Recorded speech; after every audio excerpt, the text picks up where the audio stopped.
अस्सलाम वालेकुम। आवाज आ रही है सबको? हेलो, जी मेहमान। आ रही है आवाज? ठीक है। पिछली क्लास में हमने पढ़ा था, क्या पढ़ा था हमने? फिस्कल पॉलिसी पढ़ी थी। क्या पढ़ा था हमने लास्ट क्लास में, याद है? मैम आपने बजट पढ़ाया था। बजट। जी जी, बजट। जी हमने मैम। बजट पढ़ा था, फेडरल बजट के बारे में। उसमें आपको बताया था कि 2020 में क्या बजट आया था पाकिस्तान का, ठीक है। बजट पर आया था, उसके बाद फिस्कल पॉलिसी थी और एक एक्सटर्नल डेट है आपका। उसके अलावा मॉनेटरी पॉलिसी है, ठीक है। अभी आपके सामने डेट है, ठीक है। एक्सटर्नल डेट क्या होता है? एक्सटर्नल डेट, इसकी डेफिनेशन है, देखें ये। External debt is a portion of a country's debt that is borrowed from foreign lenders, including commercial banks, governments, international financial institutions. These loans, including interest, must usually be paid in the currency in which the loan was made. वो तमाम lenders जो foreign lenders हैं, उनसे जो हम land करते हैं, जो हम बोरो करते हैं, वो एक्सटर्नल डेट कहलाता है, ठीक है। That is borrowed from foreign lenders, बाहर के जो लेंडर्स होते हैं वहां से हम जो बोरो करते हैं बाहर की गवर्नमेंट से, जैसे सऊदी अरेबिया हो गया, चाइना हो गया, यहाँ से बाहर की गवर्नमेंट से हम जो बोरो करते हैं वो एक्सटर्नल डेट का हिस्सा होता है। इसके अलावा जो इंटरनेशनल फाइनेंशियल इंस्टीट्यूशन है, लाइक आईएमएफ हो गया, लाइक वर्ल्ड बैंक हो गई, तो ये भी एक्सटर्नल डेट का हिस्सा है, ठीक है। लोन्स में क्या क्या इंक्लूड होता है? एक तो लोन खुद होता है, मैथ में आपने पढ़ा होगा चैप्टर। प्रिंसिपल अमाउंट होती है एक तो, और एक इंटरेस्ट अमाउंट होती है। तो ये दो चीजें होती है लोन में। प्रिंसिपल तो ओरिजिनल लोन होता है, ठीक है। हर लोन में, चाहे वो डोमेस्टिक हो या चाहे वो फॉरेन लोन हो, दो चीजें होती हैं। एक तो प्रिंसिपल अमाउंट होती है, दूसरा इंटरेस्ट होता है, ठीक है, यानी सूद होता है उस लोन पे। तो ये जो लोन होता है, जो सूद होता है, ये दोनों चीजें मिला के आपको जो जब आप रीपे करते हैं, जब आप उसको वापसी करते हैं, तो वो उसी करेंसी में आपको करनी होती है। फॉर एग्जाम्पल कि अगर आप अमेरिका से लोन लेंगे, पाकिस्तान की गवर्नमेंट अगर अमेरिका से लोन लेगी, तो अमेरिका की जो करेंसी है वो डॉलर है, ठीक है। आप जब उसको वापस करेंगे तो आप उसको डॉलर में वापस करेंगे, ठीक है। Loan plus interest, accumulated amount को जब आप वापस करेंगे तो आप डॉलर में वापस करेंगे, ठीक है। पाकिस्तानी रुपये में वापस नहीं करेंगे, क्योंकि जो लोन आपको मिला है वो भी डॉलर में ही मिला है, ठीक है। सिमिलरली सऊदी अरेबिया है, अब वहाँ पे तो इंटरेस्ट होता नहीं है, क्योंकि इस्लामी प्रिंसिपल्स को फॉलो किया जाता है वहाँ पे, because interest is forbidden in Saudi, in Islam, ठीक है। इंटरेस्ट हमारे मजहब में बिल्कुल हराम है, आपको पता होगा। तो सऊदी अरेबिया में तो इंटरेस्ट होता नहीं है। इसके अलावा जो कंट्रीज हैं, अदर कंट्रीज, वहां पे तो इंटरेस्ट होता ही है, आपको पता है। पाकिस्तान में भी इंटरेस्ट होता है। तो बहरहाल इंटरेस्ट और लोन दोनों मिला के वापस होते हैं, तो उसी करेंसी में वापस किए जाते हैं जिसमें लोन मिला है आपको। To earn the needed currency, the borrowing country may sell and export goods to the lending country. अब वो करेंसी हासिल करने का तरीका क्या है? जो करेंसी आपको लोन में की शक्ल में मिल गई है, लाइक डॉलर्स हैं, तो आपने लोन लिया तो आपके पास डॉलर आ गए। अब आप किस तरीके से वापस करेंगे डॉलर को? आपके पास तो पाकिस्तानी रुपये है, आप उस लोन को यूटिलाइज कर लेंगे। वो लोन आपका यूटिलाइज हो जाएगा डेवलपमेंट प्रोग्राम्स में, और जो भी आपकी नीड है आप उसमें यूटिलाइज कर लेंगे, उसको यूज कर लेंगे, ठीक है। After usage you have to repay that loan. आपको वापसी भी करनी है उस लोन की। That's not your own money. आपके अपने अपना वो पैसा नहीं है, वो किसी का, आप किसी से आपने कर्ज लिया हुआ है, बाहर की गवर्नमेंट से और इंस्टीट्यूशन से। किस तरीके से आप पेमेंट करेंगे? इसके तरीके क्या हैं कि या तो आप उसको सेल कर दो या एक्सपोर्ट कर दो, यानी कि आप उसको गुड्स सेल कर दो, ठीक है। ट्रेड कर दो, आप उसके साथ तिजारत कर दो। जब आप उनको गुड्स सेल करोगे, वहां पे भेजोगे आप गुड्स को, तो आपके पास डॉलर आ जाएंगे, ठीक है। यानी अगर अमेरिका में आप अपनी गुड्स को एक्सपोर्ट करोगे, तो जो अमेरिकन पीपल हैं वो आपको डॉलर में वो आपको डॉलर में पेमेंट करेंगे। अगर सऊदी अरेबिया को वापस करनी है लोन, सऊदी अरेबिया में अगर आप अपनी गुड्स को भेजोगे, एक्सपोर्ट करोगे, तो वहाँ के जो लोग हैं वो आपको रियाल या जो भी है उसमें पेमेंट करेंगे। जो सऊदी अरेबिया की करेंसी का नाम है, रियाल में पेमेंट करेंगे, ठीक है। सिमिलरली चाइना है, चाइना के लोग आपको येन में पेमेंट करेंगे, ठीक है। तो फॉर एवरी कंट्री मनी जो है वो आप डिफरेंशिएट करती है, मनी की वैल्यू भी डिफरेंशिएट करती है, तो वो आपको उसी करेंसी में पेमेंट करेंगे। तो इस तरीके से आप डॉलर या रियाल जो भी हैं वो हासिल करने में कामयाब हो जाओगे। और फिर आपके पास ग्रेजुअली इतनी मनी तो एक्यूमुलेट हो जाएगी कि आप अपने लोन को विद इंटरेस्ट पेमेंट आप उसको रीपे कर सको, ठीक है। Is it clear? Any question? ये बात समझ आ गई सबको? कोई क्वेश्चन है? जी। आवाज क्लियर नहीं आ रही। हेलो।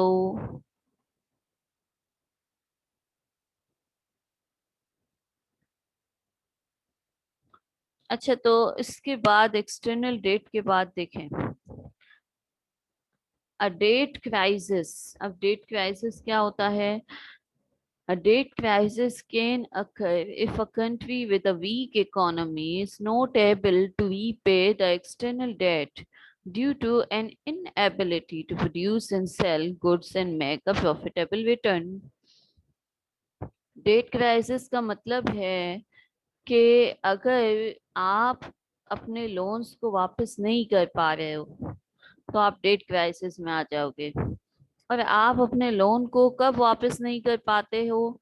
उस वक्त जब आप उस कंट्री की करेंसी आपके पास अगर नहीं होगी, तो आप कहाँ से वापस करोगे?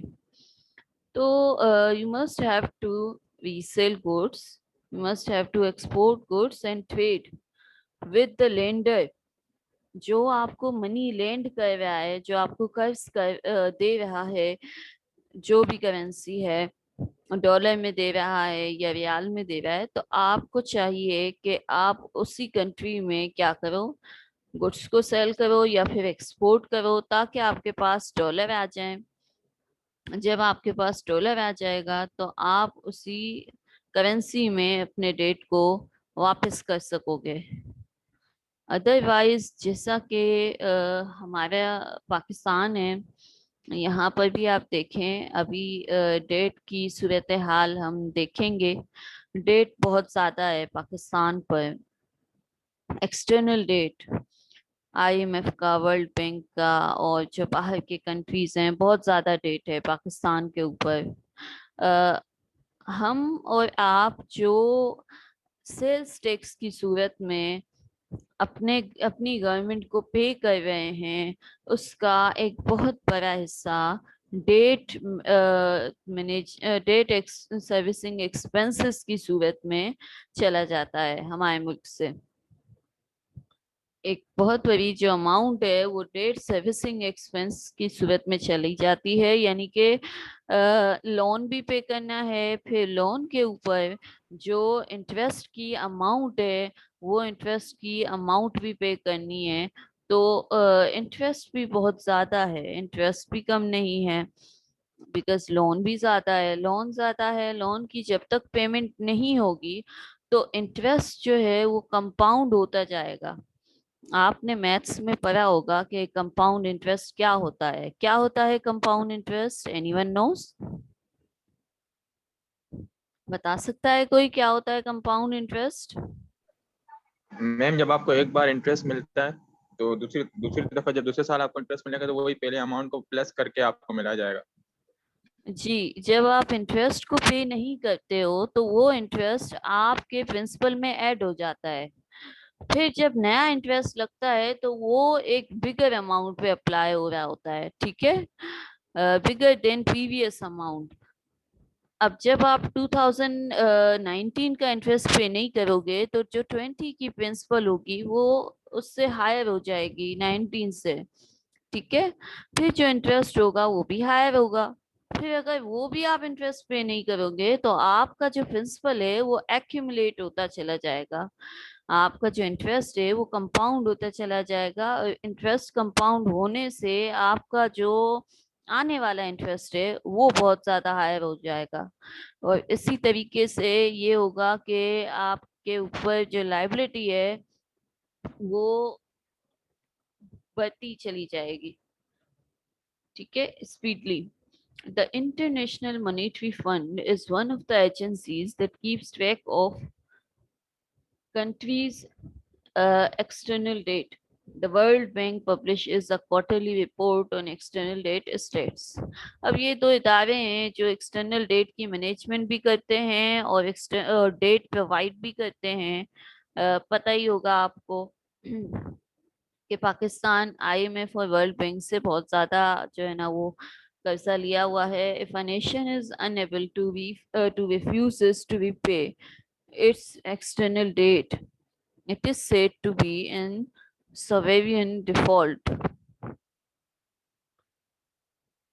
अगर कोई भी कंट्री है, कोई भी कौम है, वो वापस नहीं कर सकती है एक्सटर्नल डेट, तो उसको ये कहा जाएगा कि वो सोवेरियन डिफॉल्ट में है, ठीक है। देखिए, sovereign default is a failure by a government in repayment of its country state.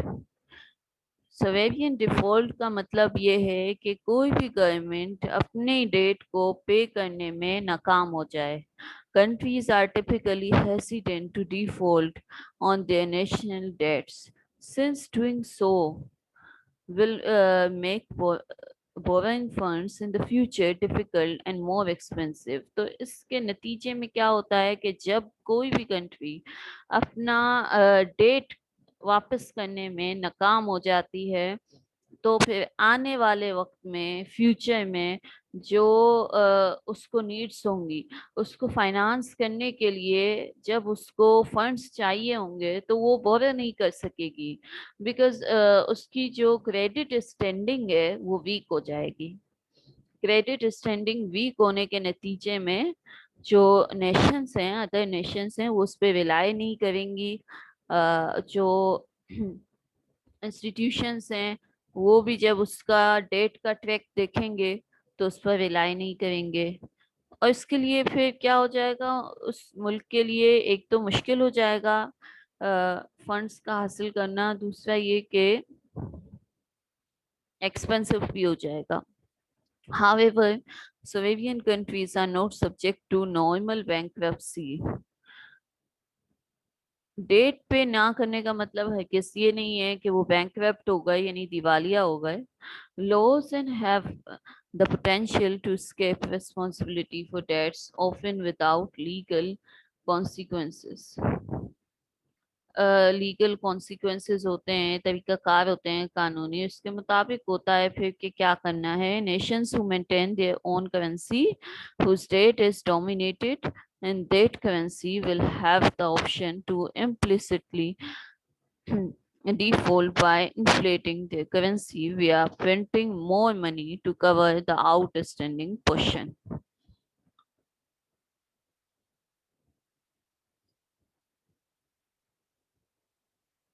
अच्छा, कुछ ऐसी भी कंट्री नेशंस होती हैं जो अपने डेट को किस तरीके से मैनेज करती हैं by inflating the currency we are printing more money.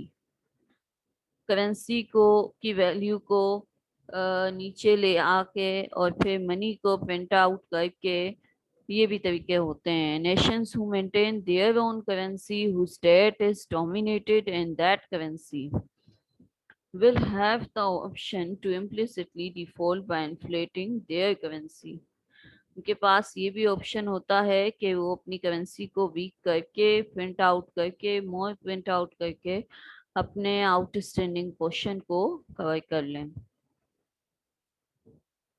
अच्छा, अब वहीं पे जाते हैं हम पे, देखें।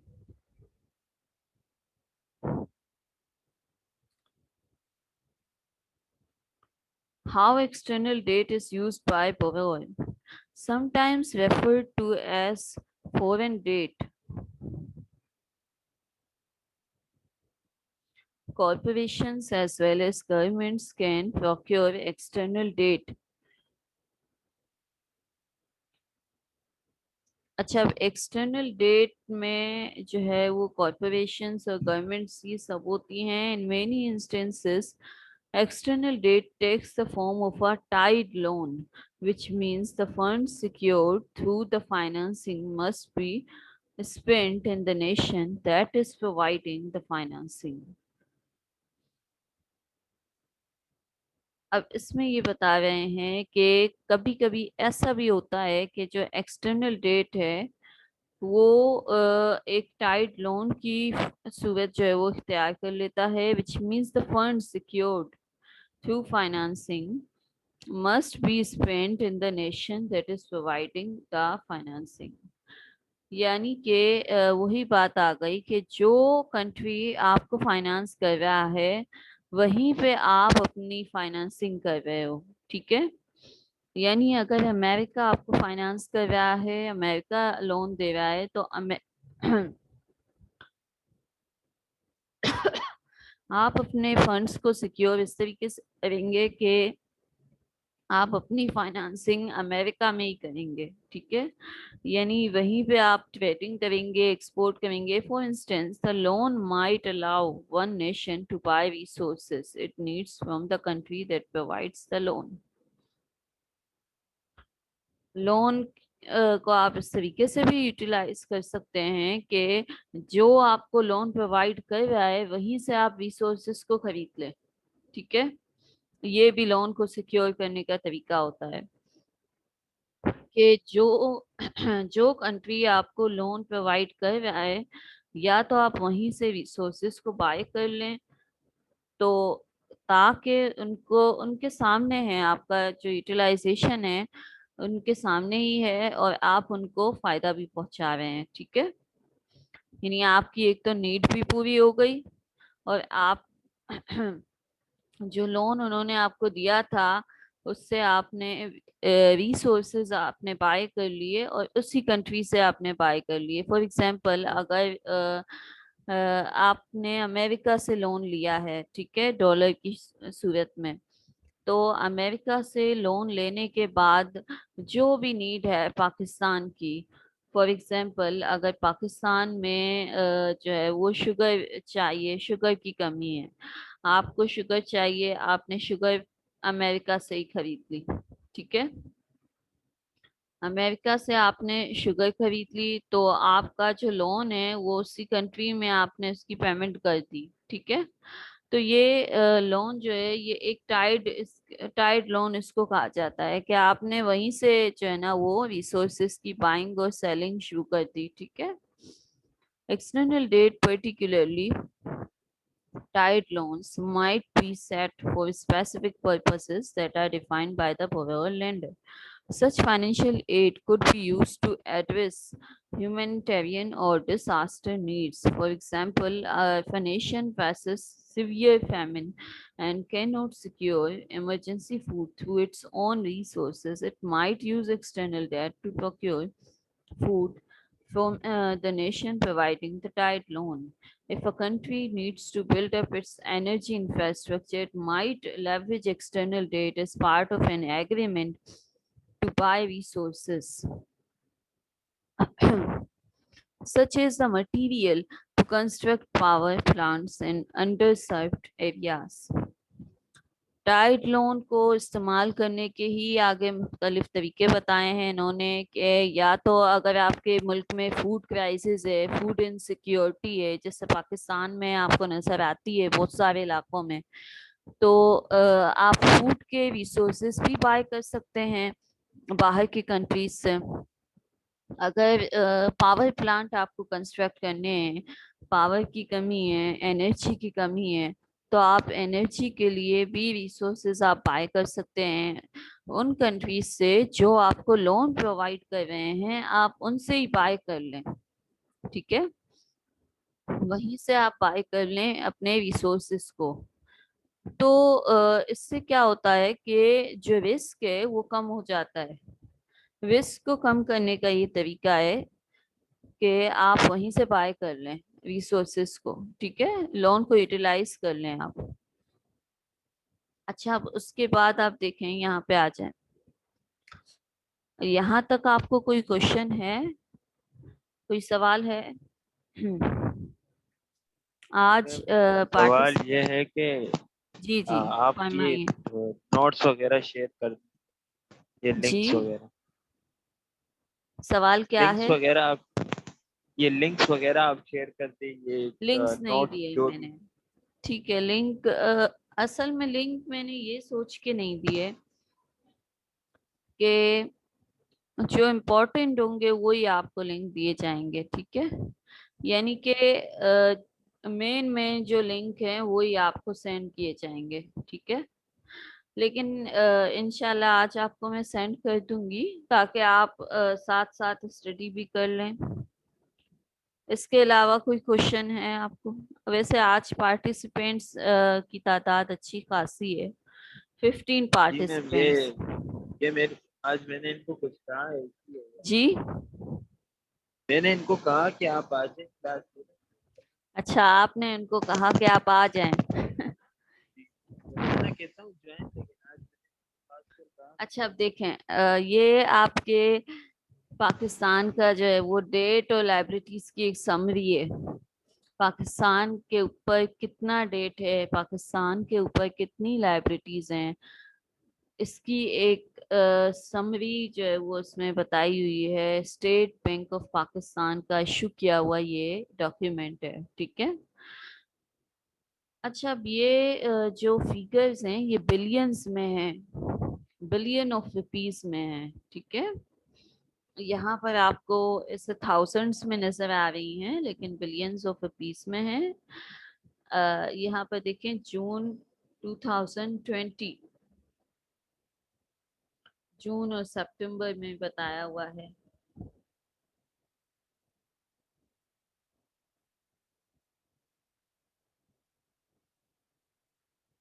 जून 2020 और सितंबर 2020 का बताया हुआ है इन लोगों ने। ठीक है, गवर्नमेंट डोमेस्टिक डेट, हम इसमें सितंबर को देख रहे हैं। देखें, डोमेस्टिक डेट कितना है गवर्नमेंट का, 23,701.8 billion rupees. Government external debt कितना है, 11,986.6 rupees. Debt from IMF 1,260। Private sector external debt, देखें IMF के बाद है,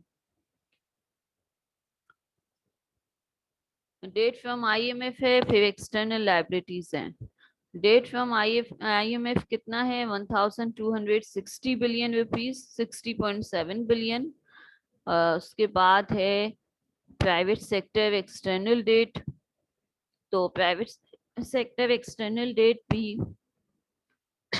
1497.3 रुपीस है। फिर प्राइवेट सेक्टर एक्सटर्नल डेट में भी देखें ये है प्राइवेट सेक्टर एक्सटर्नल डेट में डोमेस्टिक डेट अलग है, एक्सटर्नल डेट भी है एक, तो उसमें देखें आप 791.3 rupees, 1478.6 rupees. Commodity operation debt, commodity operation debt का मतलब ये है कि जब आप कोई भी कमोडिटी ट्रेड में लेके आते हैं तो उस सिलसिले में आपको जो डेट चाहिए होता है, यानी किसी कमोडिटी का आप ऑपरेशन कर रहे हैं, फॉर एग्जांपल अगर राइस है या कॉटन है, तो कॉटन और राइस के ऑपरेशंस में अगर आपको डेट की ज़रूरत है तो वो कमोडिटी ऑपरेशन डेट कहलाएगा। ठीक है, inter company external debt and direct investor abroad, ठीक है, ये अलग अलग आपको बताया हुआ है। देखें ये भी 753.6 712 है। तो डेट की अपनी बहुत सारी कैटेगरीज हैं, इस टेबल से आपको समझ आ रहा होगा। देखें अब ए में टोटल डेट एंड लायबिलिटीज हैं फ्रॉम 1 to 10, ये टोटल डेट एंड लायबिलिटीज हैं पाकिस्तान की 44,801 बिलियन रुपीस।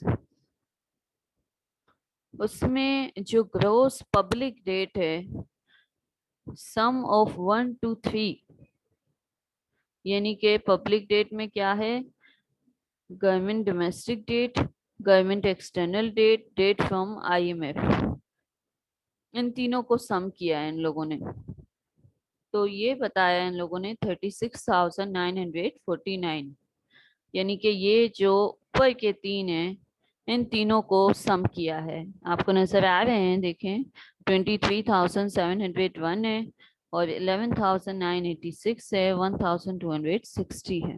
ठीक है, इन तीनों को सम किया है, इसको सम करके इन लोगों ने बताया है कि this is called gross public debt. ठीक है, फिर total debt of government FRDLA definition. Up, what is FRDLA?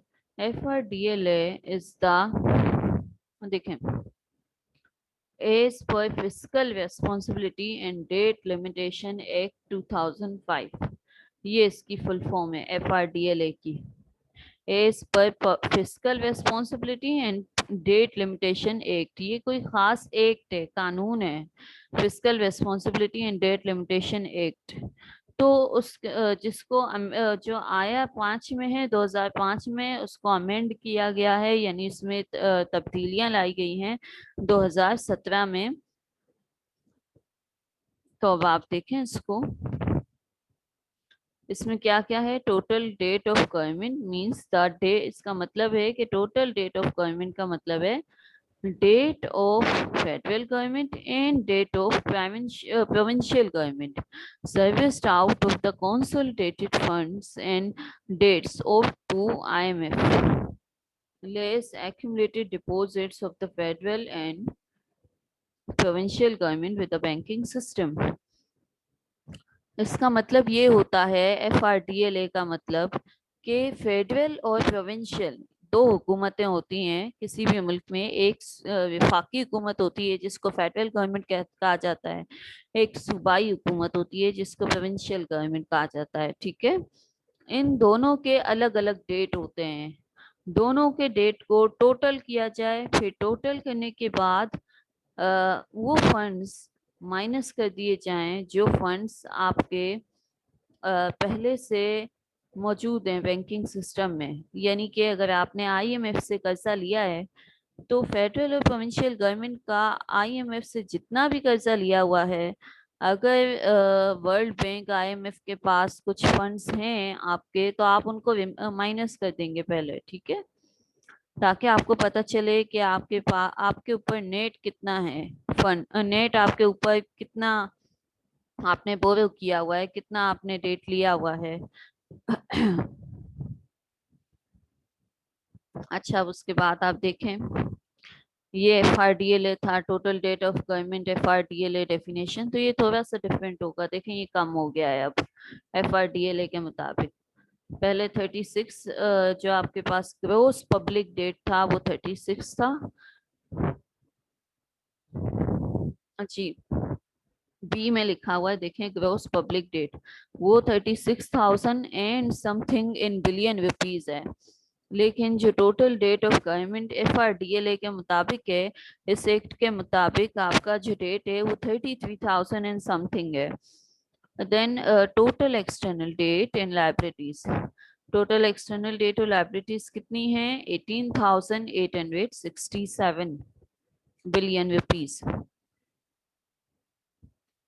उसके बाद देखें कमोडिटी ऑपरेशन एंड PSE। अब ये देखें एक्सटर्नल डेट में क्या क्या शामिल है। एक्सटर्नल डेट में शामिल है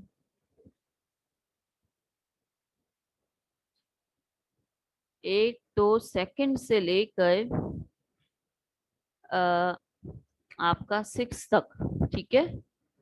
यानी debt from IMF, external liabilities, private sector external debt, ये सब शामिल है। PSEs एक्सटर्नल डेट, ठीक है। ये आपका 2 से लेके 6 तक 5 आपके जो है ना वो शामिल हैं इसमें कंटेंट्स।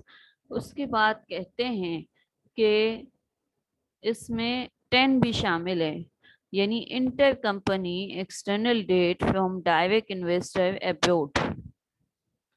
वो इन्वेस्टर्स जो बाहर के हैं, वो अगर कोई लोन देते हैं, कोई डेट देते हैं, डायरेक्ट इन्वेस्टर अब्रोड, बाहर के जो इन्वेस्टर्स हैं, जो कंपनीज हैं, वो कोई डेट देते हैं तो वो भी इसका हिस्सा है। तो एक्सटर्नल डेट में क्या क्या हो गया भाई? एक्सटर्नल डेट में आपका आ गया government external debt, debt from IMF, external liabilities. External liabilities क्या क्या हैं देखें। एक्सटर्नल लायबिलिटीज में आपकी सेंट्रल बैंक डिपॉजिट्स हैं, स्वैप्स हैं, location of STR, non resident LCY deposits with central bank, ठीक है। ये सब शामिल है एक्सटर्नल लायबिलिटीज में।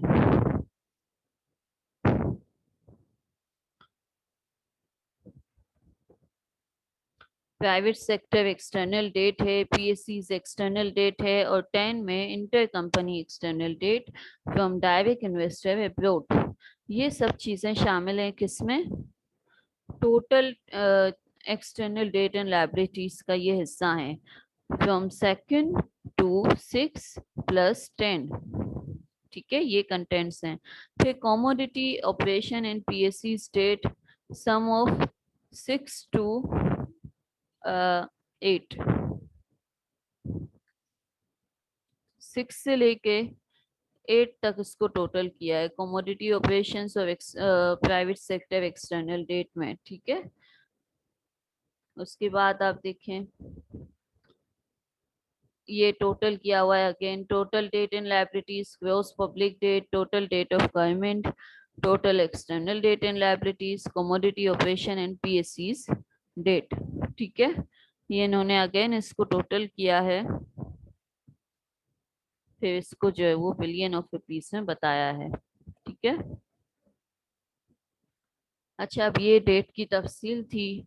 उसके बाद भी ये जो डॉक्यूमेंट है ये भी आपको सेंड कर दूंगी मैं, ताकि आपको आइडिया हो कि एक्सटर्नल डेट में क्या क्या शामिल है। अब तो आपका टाइम भी 5 मिनट्स रहते हैं, तो ताकि आपको आइडिया हो जाए कि क्या क्या शामिल है एक्सटर्नल डेट में। लेकिन ये भी आप स्टडी कीजिएगा। इसके अलावा आप देखें, इसके बाद है ये डेट से रिलेटेड जो है ना वो आपका एक है आर्टिकल है डेट से रिलेटेड। ये आर्टिकल डॉन में पब्लिश हुआ था December 19, 2020 में।